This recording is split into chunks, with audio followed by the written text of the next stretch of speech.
Okay, here we are for our inaugural episode of Dinner and a Movie. We had 8 respondents on Meetup, and right now it's just Joe and me. Should also introduce yourself as well. I can do that. Hi, I'm BJ Wilson, and I'm the host. I won't always be the host. We're hoping to rotate out who the host is.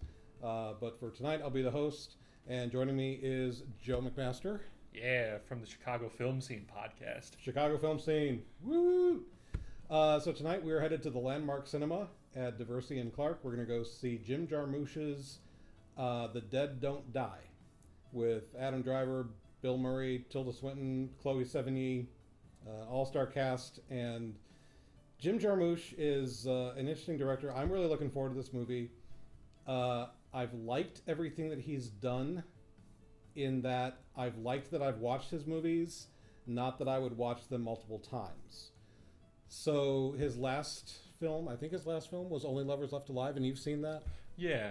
And that was a pretty interesting movie with Tilda Swinton again.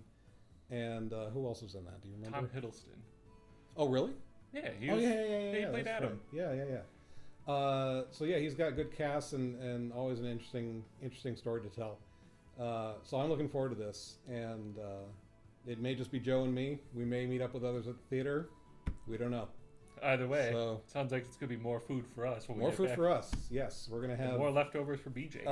Well, I'm actually flying to LA tomorrow, so whatever we make tonight, we have to eat. We have to eat everything, every bit of morsel that I make. We have to eat. I hope you didn't chop up multiple watermelons. Just the one, Okay. but it's already half gone. So. Okay. That's better. All right, so we're gonna head to the theater, and we'll be back in a few minutes.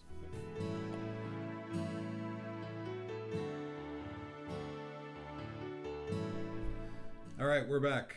We just went and saw The Dead Don't Die by Jim Jarmusch. And first impressions. Joe, what do you think? I'm going to have some watermelon.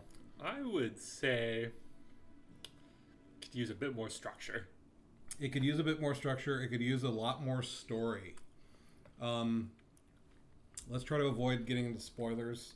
We can talk about details, but let's hold off as long as we can before we give away anything in the plot, just in case. I mean, is People anyone don't going to wanna- be listening or watching to this while expecting, the fact that there could be, that there might not be spoilers, or would this just be a spoiler-full conversation? We're going to go nuts with spoilers later on. Yes. But for now, The Dead Don't Die is Jim Jarmusch's zombie movie. Looked it up. He is American. He is American. Okay. Yeah. All right. And it is very much a commentary on contemporary American culture, and in fact, I would say even too much, because 3, 4, 5, 6 years from now, this film will be very, very dated. Yeah. It's just chock full of things that are contemporary right now, and won't really stand the test of time. It's like what Romero did with the original Living Dead trilogy, but much more in your face. It's like he tried to make his own dark comedy version of the Romero movies without really, I would say he kind of understood what they were getting at, but he just decided to go that direction a bit too much. Would you even go so far as to say this was a remake of Dawn of the Dead? No, I would say more Night of. Really? Just because the whole setting and everything about it just reminded me so much of Night of the Living Dead. The setting definitely was reminiscent of Night of the Living Dead. I don't think Night of the Living Dead, I don't recall, it's been a while since I've seen that movie, but I don't recall it having the same level of consumerism focus, Oh yeah, the like Dawn of the Dead. Yeah, consumerism is the focus of Dawn of the Dead. Yeah. I would say more just But it's kind of a combination of the two, right? It's a combination of the two. I would say Night of the Living Dead is more a commentary on race and communism in its own way. Whereas this movie, like I said, it's entirely a commentary on the state of the state of the union, basically, as it is right now. One of the first images we see in the movie is Steve Buscemi's character wearing a red MAGA hat, but instead of great, it says white. Oh, it says "Keep America White again." Make America white again. Keep America white. Was again. it keep? Okay. Yeah, it's definitely keep. But it was the same font, the same white font on the red baseball cap. So got to avoid copyright infringement somehow. Yeah.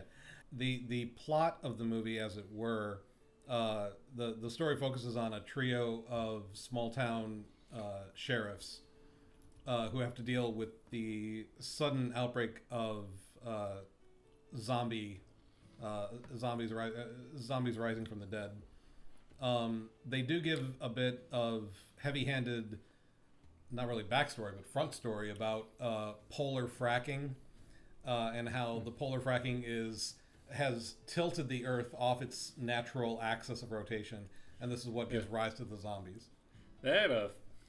As a scientist, as I'm sure if any of you have watched and or listened to the Chicago film scene, I go off on like pseudoscience like that.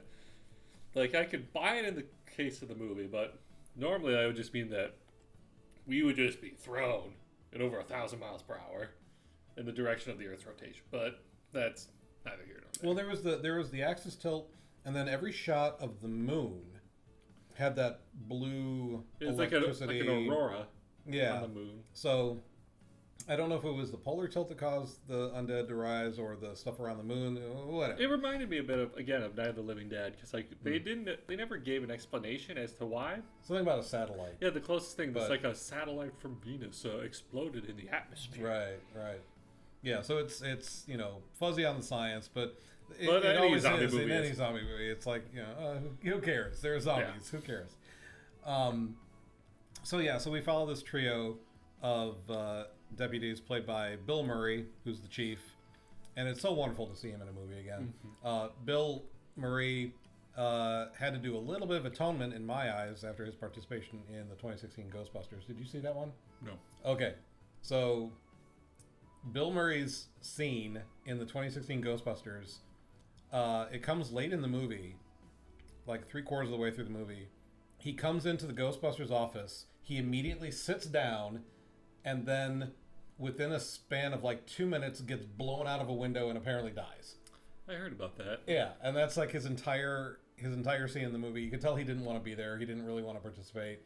It was just kind of like, I think he did it. Like he wanted to participate in that Ghostbusters movie as much as he wanted to participate in a Ghostbusters 3 in the first place. Yeah, exactly. And I think he did it in order to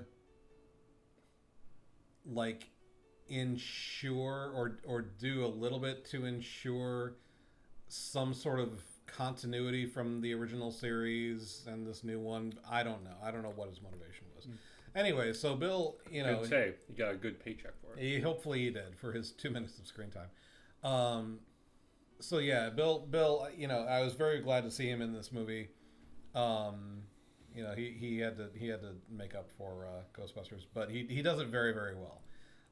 So it's Bill Murray, Adam Driver, and yes, they do make a Star Wars reference, and Chloe Sevigny, who she's been on this. I've been seeing her in a lot more stuff recently. I really haven't kept up on her career. I know she was in Big Love on HBO with Bill Paxton. I remember she got her start in a movie called Kids from 1995. Do you ever see that one? No. It's harrowing. It's this terrifying movie about this group of kids in New York somewhere, I think, New York City. And one of them gets diagnosed with AIDS.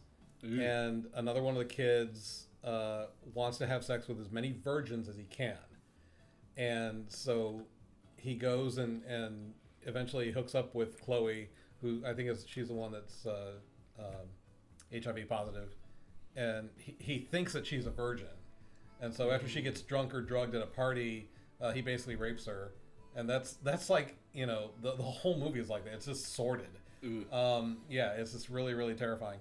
And I saw it in the theater actually in 1995. But I knew that I knew then that she was very talented and had a very bright future. So I was very glad to see her in this movie. Bill Murray, Adam Driver, Chloe Sevigny, Tilda Swinton, my absolute favorite. Absolutely love Tilda Swinton. I've been a fan of her since '92. The very strange Scottish mortuary. Yeah, she plays a Scottish mortuarian who is also adept with the samurai sword, which comes in very handy. As soon as you see like the sword, like Yeah. there's your typical samurai sword in a zombie flick. Yep. Like just immediately thought of Michonne from The Walking Dead. I actually never watched that show. I know it's Frank Darabont. I watched up through like the beginning of season 4. I heard it kind of went off the rails after. I mean, it was in a just very got Game of Thrones Dexter-esque way. I mean, it just got boring. Yeah. So yeah, these 3 sheriffs, and they're trying to deal with this zombie outbreak, and that's really about all we can say as far as the story goes. I mean, they do focus on like a fair number of people throughout the town, but you don't get anything more than just like one-dimensional surface features. There's a trio that come in from Cleveland. I think they decide they're from Cleveland. Yeah. Not much happens with them. There's a trio of kids at a correctional facility.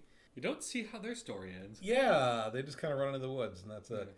And then there's Steve Buscemi, the farmer. There's and the hermit. Hermit Bob. Hermit Bob is the first character we meet aside from the sheriffs. Played by Tom Waits. I was wondering who that was. Yeah, that was Tom Waits, and that one zombie was Iggy Pop. Oh, I knew that was Iggy. Yeah. So it's a very small town, Centerville, Pennsylvania. And there are the 2 store owners, the gas station owner. Oh yeah, Danny Glover and this kid whose name I don't know, and He looked familiar, but I couldn't place him. Yeah, he kind of gave off a Jesse Eisenberg vibe, but that may be because Ginger. of that. What's that? But Ginger. Yeah, exactly. Let's pause. And let me finish making the turkey. Actually, our first course is Caesar salad. So let's make up some Caesar salad. Straight out of the bag.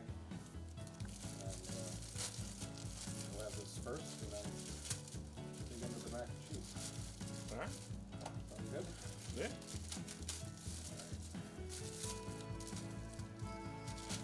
Groovy.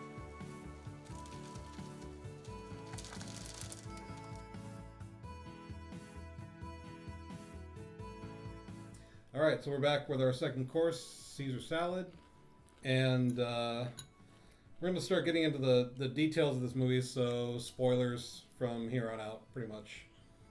Yeah, I would imagine. Yeah. One of the interesting things about this movie is that it almost immediately breaks the fourth wall and communicates to you that you are watching a movie. There's a song that's played over and over in this movie called "The Dead Don't Die" by some singer. I don't know if he's a real person or not. But it's like as if He could be. He probably is. It's like as if Jarmusch only had enough money to get the rights for one song, and he decided to milk that for all it's worth. That's true. So, near the beginning of the movie, Adam Driver and Bill Murray are in their squad car, and the song comes, and we had just heard the song during the opening credits. And the song comes on again on the radio, and Bill Murray goes, "Why does this sound so familiar?" And Adam Driver says, "It's the theme song." So, immediately, they break the fourth wall, and Jarmusch tells you that you're watching a movie. A lot of other movie references. The one that hit me right off the bat, they pass this. Well, actually, they say the name of the town is Centerville. There's an old movie. It's like I'm going to call it a Frank Zappa movie. You know what Frank Zappa is, right? Mm-hmm. Okay. So there's this old Frank Zappa movie called 200 Motels. And there's a sequence in the movie where they go to a town called Centerville. And the motto of the town is "A real nice place to raise your kids up." Centerville! A real nice place to raise your kids up! And so they said Centerville, and I was like, oh, that sounds like 200 Motels, a real nice place to raise your kids up. Then later they pass a sign that says Centerville, a real nice place. So that's, I'm guessing that's obviously an homage to 200 Motels. I would imagine. The other thing that I noticed, Iggy Pop's grave that he pops out of, the headstone says Samuel Fuller. Samuel Fuller was a director of many World War II movies. His most notable one is called The Big Red One, and it's got Mark Hamill from Star Wars, and it's about one of the squads that lands on Normandy at D-Day and liberates a concentration camp. So yeah, there are a lot of these little homages to other movies, or other than the zombie movies. Other than zombie movies, yeah. There are obvious homages too. Yeah, it's like Jarmusch is reinforcing to you that you are watching a movie, and I'm not quite sure why he does that, but we can get into plot specifics. The zombies themselves, they rise from the grave, and they want to go eat people, but then also they want material things that they had in their real life. Reminded me quite a bit of, especially of, again, Night of the Living Dead. Yeah. Especially how they oftentimes refer to them as ghouls. It's like in Night of the Living Dead, they never refer to the zombies as zombies. They just refer to them as ghouls. Or just like an epidemic of mass murder. So I just saw like these zombies as just kind of like an extension of zombies as originally envisioned by Romero in the Living Dead trilogy. But given like a more modern spin. Yeah, Romero, Dawn of the Dead especially, had very not very subtle subtexts of consumerism and commercialism, and Jarmusch's film is the same way. These zombies come to life, and the first couple that we see, they want to eat people, but they also want coffee. But then later on, we see other zombies and Siri. Yeah, they all, like, some of them have their cell phones. There's just a scene where it's just like all the zombies are just holding up iPhones that are lit up, that are lighting their faces. And then there are some little kids that have come back from the dead, and they want candy or they want their toys or whatever. There's also the one like in the park. There are the zombies that are trying to play baseball. There's the woman zombie who's trying to swing a tennis racket or baseballs or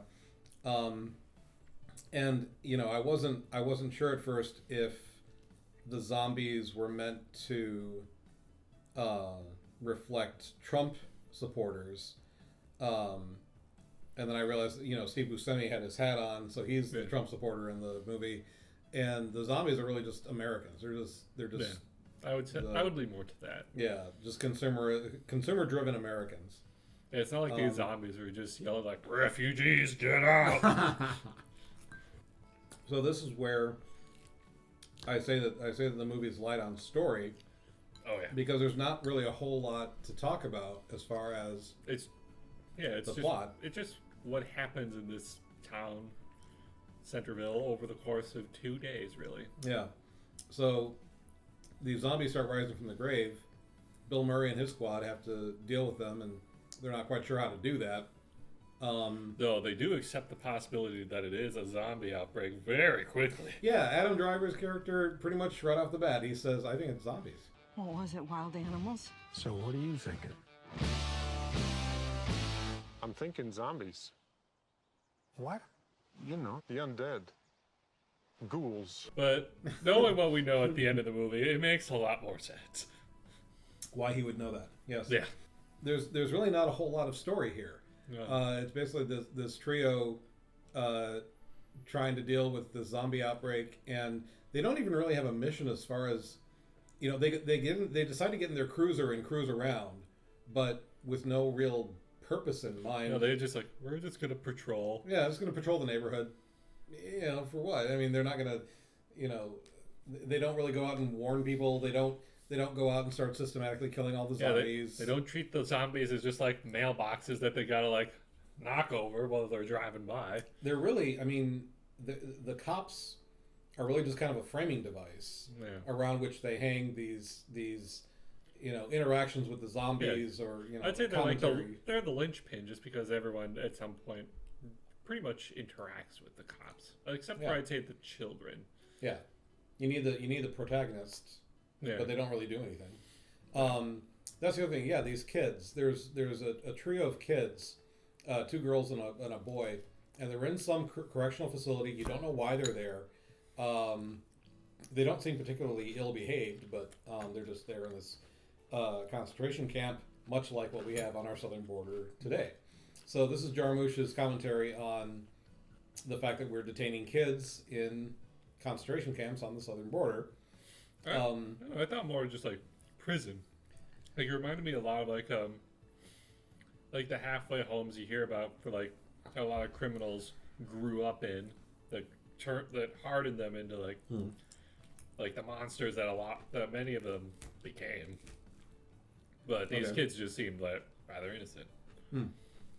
Well, that could be in itself a thing, how like the institution was driving them towards that goal. Well, not that goal, but like to that end. But that's why I say that it's a commentary on the concentration camps on our border, because those kids down there are also innocent, and there's no reason for them to be there. But the problem that the movie has is that these kids, obviously the zombies attack the correctional facility they're in. All the adults get eaten, and the kids manage to escape. And it's established early on, all the animals, like the on Steve Buscemi's farm, all the chickens, all the cows, they all run into the forest where Hermit Bob lives. And Hermit Bob seems to be, Tom Waits, seems to be above this whole thing. He's just kind of observing and not really worried about anything. Just giving snide commentary about their consumerist ways. Right, exactly. He's Jarmusch. I mean, he's always looking through his binoculars. So he's Jarmusch in this movie. But for some reason, the forest is a safe place. Despite the ants going crazy in that one scene, all the animals run into the forest. Well, these kids run into the forest as well. And one of the girls says, "Oh, I know a place where we can hide." And they all run into the forest. Well, how does she know that? I don't know. Probably before the halfway house. Yeah, I don't know. But they never elaborate. Yeah. Definitely a loose end. I was disappointed though about the fates of some of the citizens, in particular, like Danny Glover and the gas station owner. Yeah. Like, if only you had just looked at the back door. Yeah. So the kids apparently live. Adam Driver and Bill Murray. Well, and then Chloe Sevigny. They're all in a squad car, and they go out to the cemetery, and they're immediately surrounded. Well, their car gets stuck because Bill Murray keeps running over zombies, and the limbs basically just like get stuck in the wheel wells. So they're essentially just like stuck in mud, except they're just I couldn't figure out what that was. I saw that arm hanging down from the wheel. He was stuck in the... Okay. Yeah. That makes sense. Yeah, the limbs are making the wheel stuck. Yeah, they're just stuck there. And Adam Driver is just being calm as normal. Chloe Sevigny is just freaking out. Acting like the only person who actually would act like that way in a zombie apocalypse. And Bill Murray is just kind of resigned, but also like he's Bill Murray. Just wondering like what the fuck is going on. What does Adam Driver keep saying? This does not end well. This isn't gonna end well.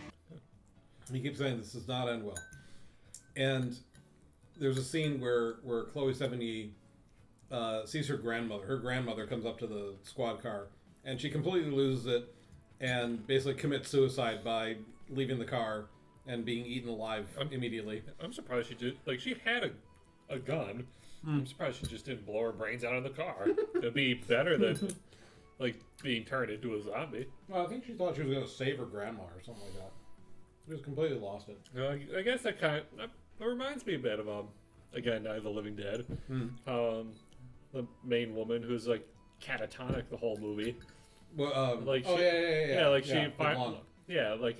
she helps try to barricade the door when the zombies are trying to break into the house, and she sees her zombified brother, and she just like runs out to him, and then the zombies just like mob around her, and she's just gone. Yep. So Chloe Sevigny basically commits suicide by zombie, and then Adam Driver and Bill Murray are discussing what to do, and again they break the fourth wall. Great fourth wall break. That one was actually kind of funny. Yeah. Adam says, this doesn't end well, and Bill says, how do you know that? Why do you keep saying that? And Adam goes, well, I read the script. And they talk about how Jim Jarmusch gave Adam Driver the whole script, and Bill says, he only gave me the scenes that I'm in. What a dick. So It makes sense then, like at the beginning of the movie, how Adam Driver was Adam so knows it's quick to the- leap into like, oh, this isn't wild animals, it's zombies. You're right. He knows it's zombies. He knows that one song they play is the theme song. Yeah. And here I thought during the movie, it's like, maybe he's just really genre savvy. Like, no, he's just trying to... He's read the script. Yeah. So they decide, they're gonna go out and fight the zombies and give it their best shot, and they both get eaten. Which usually happens in this case. Which, yeah. They all Kinda just saw kind of that coming. congregate together when they should just be splitting up. Yeah. Run to the forest. It seems that the zombies don't like the forest. How does it end? What was the last shot of the movie? I forgot already. It was them getting mobbed Yeah. while Hermit Bob is just kind Herman of... Bob is observing, as always. Just kind of commenting Yeah. from the tree line. All right. But this is also after the Tilda reveal. We're going to talk about Tilda in just a minute, my girl. Let me go get some mac and cheese. All right. All right. All right, so what I'm making now is my famous turkey mac and cheese. Standard mac and cheese. And we're going to add 3 pounds of ground turkey. The ground turkey is going to be seasoned by some taco seasoning mix, low sodium, of course. And that's it. Real simple. Doesn't take too long to make. And that's going to be our main course. All right.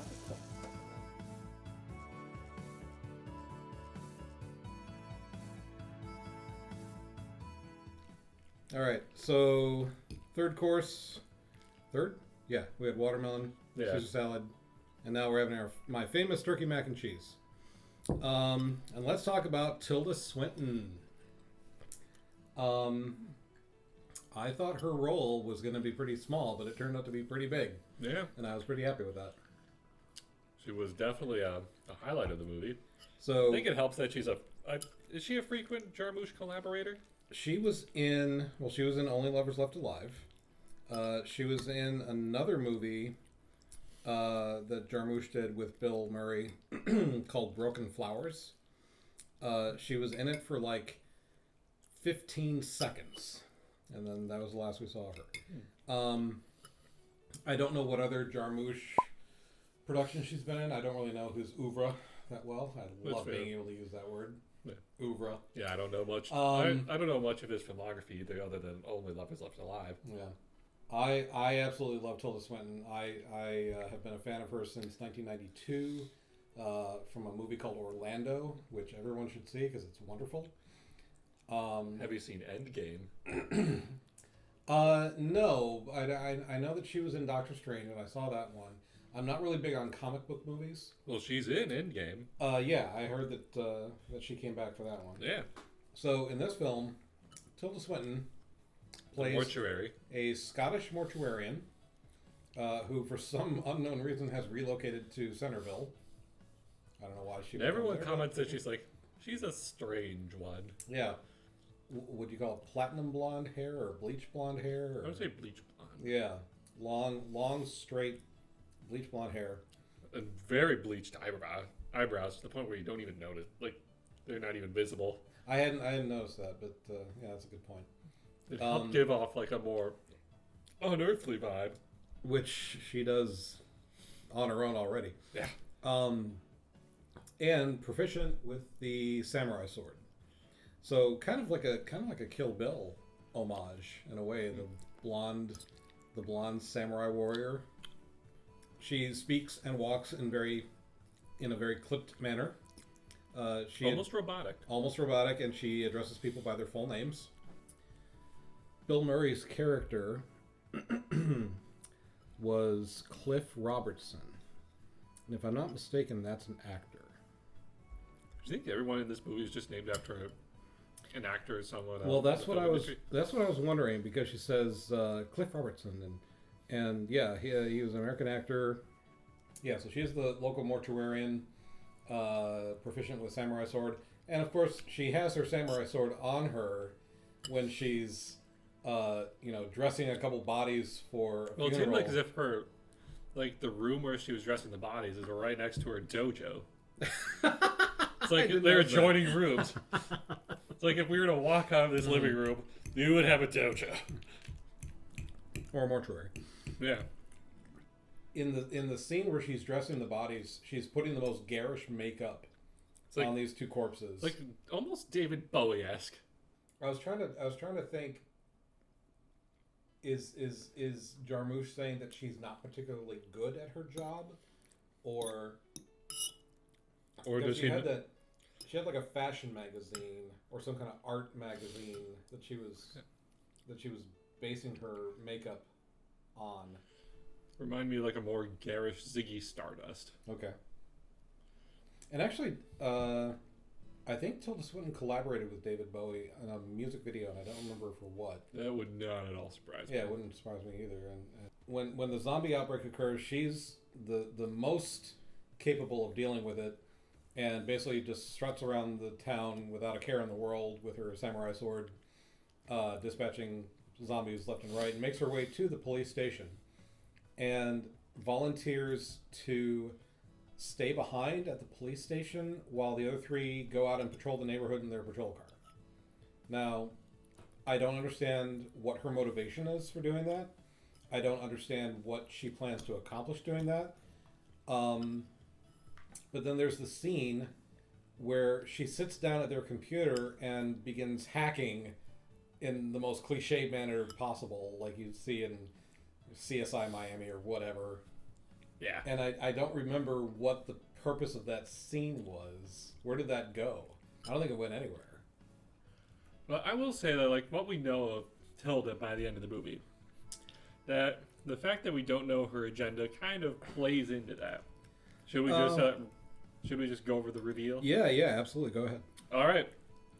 Well, after she's at the police station just doing the most cliched hacking imaginable, she just drives around town in Adam Driver's Prius. And Smart car. Convertible smart car. Until she reaches the cemetery where the cops are. And she just kind of walks out into the middle of the cemetery. And you think that she's going to go save them. Yeah. But she doesn't. And then I shit you not, And then it gets weird. a UFO appears. And it just beams her up and flies away. So she's an alien. And apparently, Adam Driver was not expecting this. That's not in the script. So, yeah, it's like... Adam Driver must have gotten a version of the script, and then Jim wrote some changes. But it definitely plays into how mechanical she was earlier. And how it seemed like she was unaccustomed to human customs. Let's go have some human food. Yeah. And the fact that, like, we don't know her agenda plays into, like, the thing when I think of, like, alien movies, like, what I want is I want an alien that's so alien we don't possibly know what their agenda is. Like, we can't understand it. And in this case, that actually played out. Yeah, it delivered. But it was not what I was expecting in a zombie movie. Yeah. Safe to say. Unless, of course, it's a very... Actually, you know what? Maybe it is like a reference to Plan 9 from Outer Space. Because that is a movie. Okay. Like, have you seen Plan 9 from Outer Space? Long time ago. Well, yeah, because the aliens are enacting Plan 9 to destroy humanity, and they do that by raising the dead. Which, in this case, is two zombies, one of whom never shows his face because it's played by an actor who, like, died before, like, they finished shooting, so, like, they had to use a body double to shoot the rest of his scenes. Wasn't that Bela Lugosi? Yes. Yeah. The thing about Tilda Swinton in this movie, her character in this movie, you know, the whole movie is a commentary on America today, right? So you have all these undead, and they're all still consumerists because that's what Americans are. And Tilda represents Europe, right? Maybe. I would just say, like, the true outside observer, even more than Herman Bob. Yeah. Um, Well, I would say like Hermit Bob's like the stand-in for Jarmusch, oh yeah, whereas Tilda is basically represents like another outside observer. I keep going back to her. You know, they make a big deal about her being Scottish, and of course they I think I could just kind of take this like small town folk, just like, oh, she's strange. Yeah. We haven't seen any Scotsmen here before. yeah. But I mean, there's got to be a reason for it. So I'm thinking, you know, they make her Scottish and they give her a samurai sword. Okay, so she's like definitely not American. She's from Europe or Japan or somewhere. And She's from everywhere. yeah, and she is. Oh look, Bill Murray just drove by. She's the only one who handles the crisis with any sort of confidence. And where I Closest thought to that would be Adam Driver, but that's just because he knew in advance. he read the script. Where I thought it was going was that you've got you know, gross American consumerism.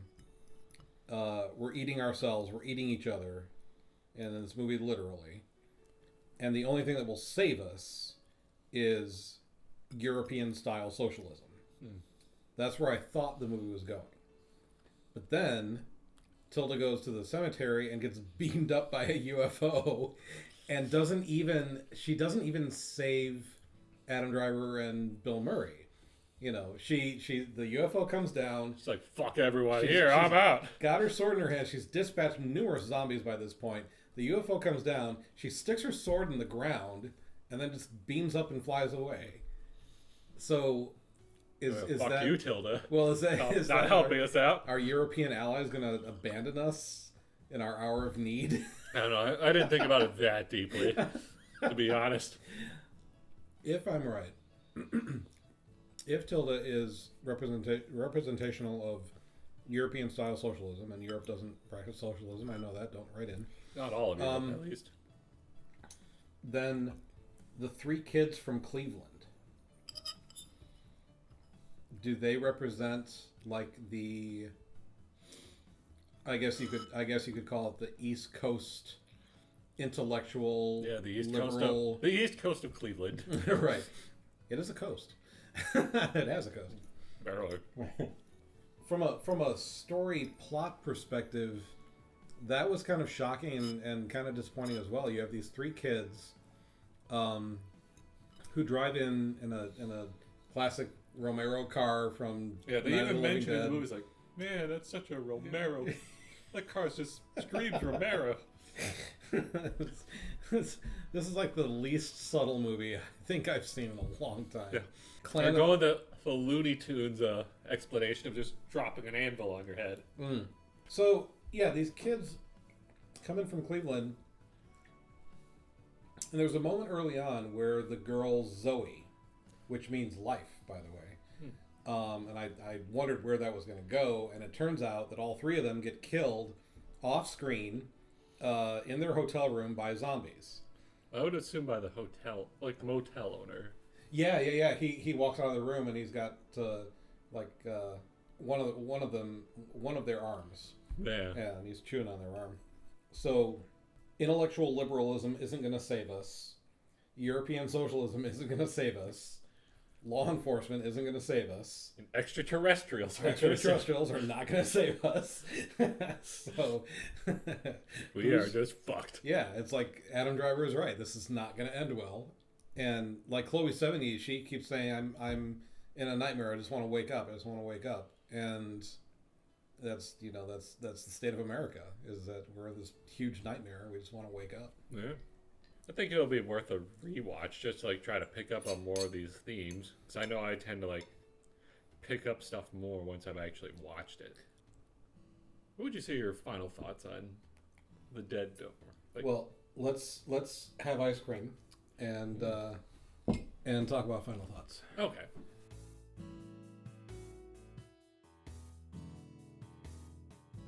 So we're enjoying our chocolate ice cream, and we'll give some final thoughts about The Dead Don't Die.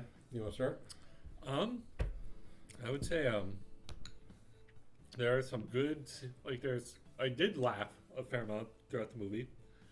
There are some good scenes, but unlike a Gestalt, the parts do not make up the whole. I'd agree with that.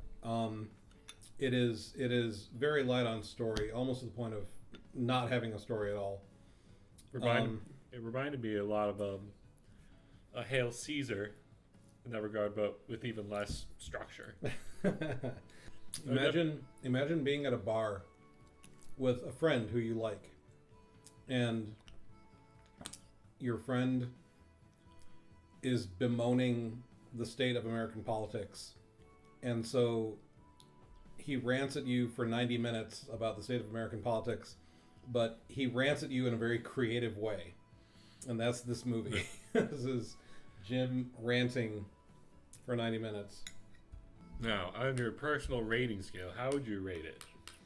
I've been thinking about this a lot, and I keep vacillating between a B- and a C+. And I really hate to grade it so lowly, but I really do need to be honest with myself and with Jim Jarmusch.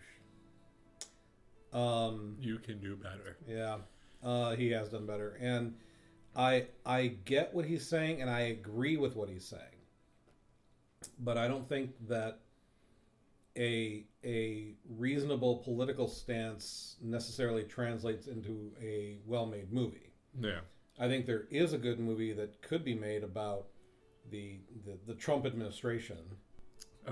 Personally, I would have to agree with you in the rating. Like, if I had to go with like an alphabetical rating, I would say like either B-, C+. Like, again, there's stuff in there that I did like. I did laugh. I did enjoy myself, but I don't think it's a movie that I would put in like a top 10 of anything. The problem is, okay, so you've got the cops, you've got Danny Glover and Bobby in the hardware store, and you got the kids in the correctional facility. And at no point do these plot lines converge. Yeah, it's like they're all on their own track. Like, even without, and that's what you really need to do is get all these people together at some point. Yeah, like, I didn't get much with these characters beyond like very surface level like details and stereotypes. I was thinking one of the other problems is that Jarmusch is making a commentary about the United States, and he's trying to tell the story, but we don't know how the story ends. We don't know how this zombie apocalypse in the form of Donald Trump resolves itself. So Jarmusch doesn't know how to resolve the story because that's what he's making a statement about. So, in a sense, the fact that there is no ending to the story, that's understandable. It's ongoing. Yeah, this movie is not over yet. So yeah, maybe he should have waited until 2020 or 2021 to make this movie. I don't know if it would have been any different, really. Yeah, I don't know either. Like, as long as he still like has weak characters in a direction, like in a directionless story that doesn't like at some point converge, then it's still going to be problematic. Yeah, in my mind. Yeah. Okay. So that's our verdict on The Dead Don't Die. C+. C+, B-. Maybe it'll get better on rewatch. Maybe it'll get worse. Who knows? Who knows? I know my opinion will oftentimes change with rewatches, like with The Witch. You didn't like it first time, or? Well, the first time I watched it, I was like, all right, this is good, but I'm not like totally sold on it. That was a few years ago, like right around when it came out. Then I watched it earlier this year, and I was like, holy fuck! Yeah. It's like my favorite horror movie of the last 10 years. Yeah. See, I was riveted for no other reason than he got amazing performances out of those kids. Yeah. And kids in movies, I mean, that's a bad track record, man. Well, with horror, I'm just like a big sucker for atmosphere. I prefer my atmospheric horror. Yeah, yeah. So, and that was his first movie too. Yeah. I was like, holy shit, this guy knows what he's doing.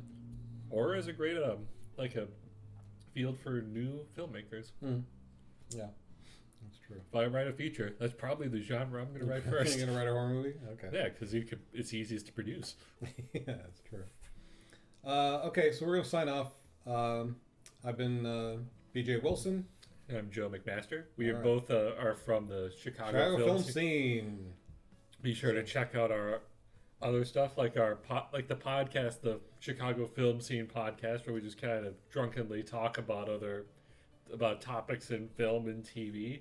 Also, make sure to check out our movies and such that we produce and post on YouTube. All right.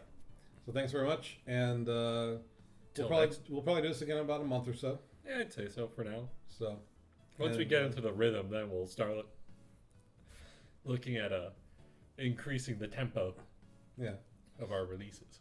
yeah. All right. Bye. All.